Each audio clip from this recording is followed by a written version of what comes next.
In this video, we're going to continue with our View order history development.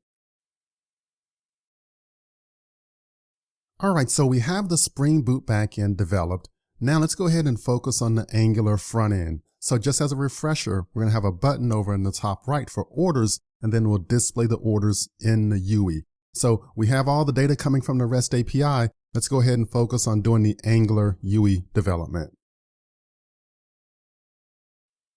Here's our development process. So the first thing that we're going to do is keep track of a logged in user's email with the web browser storage. Then we'll create an order history class. Next, we'll develop the order history service. We'll generate an order history component. And then we'll update the template text in the HTML page. Next, we'll add the orders button to the login status component. And then finally, we'll define a protected route for the order history component. All right, step one of keeping track of the logged in user's email with web browser storage. So we know that we'll need to retrieve the orders by the user's email address. Once they log in, let's go ahead and keep track of the user's email address, and we'll store the email address in the web browser storage. So then other Angular components in our application can retrieve it at a later time. We'll make use of the web browser session storage, so the data will only be available during the current web browser session.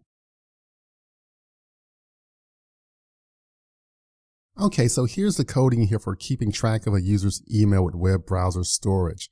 We'll add an entry here to get a reference to the web browser session storage.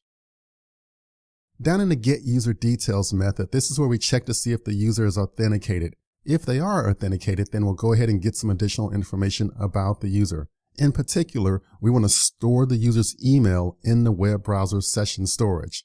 So what we do here is we retrieve the user's email from the authentication response. So I simply say the email equals response.email. Then I'll store the email in the browser storage. Here I'll make use of storage.setItem. I give the key of user email and the value of the email. And we've seen coding like this before for storing and retrieving data in the browser storage. Alrighty, so it's stored there, and we can later on, we'll use it in some other Angular components to retrieve it. Now, let's move ahead to step 2 of creating the order history class.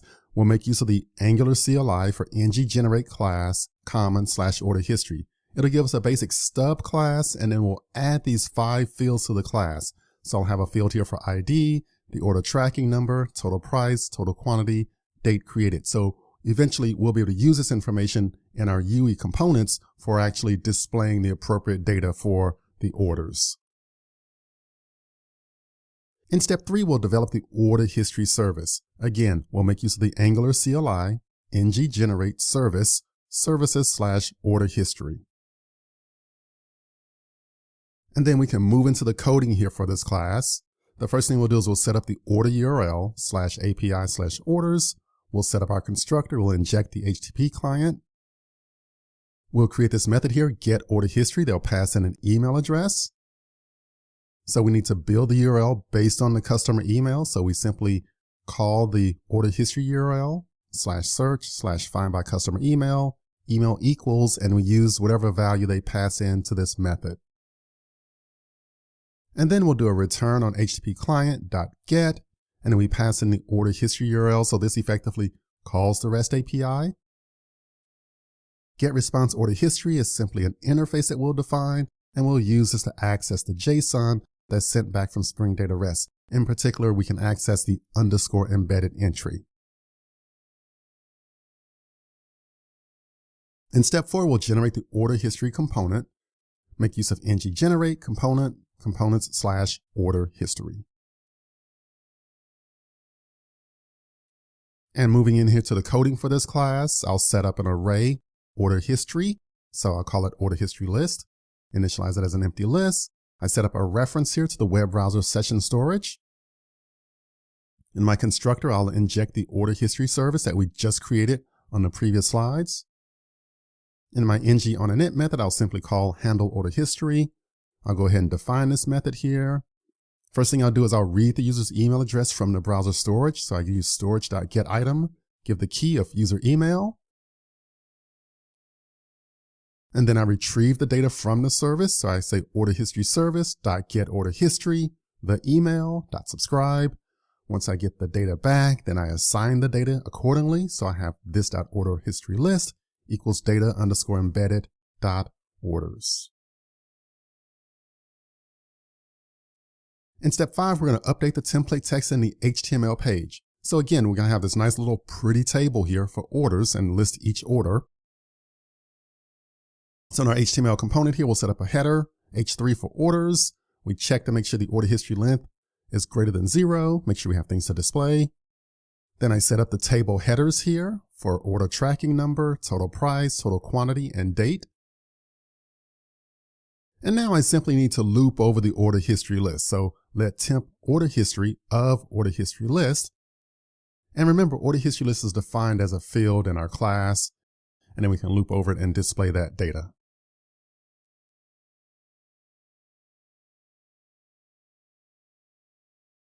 So I simply go through and set up some TDs here for the order tracking number, total price. I pipe it through the currency pipe, total quantity, and then also date created. And I just loop over that and do it for each one of those order history items.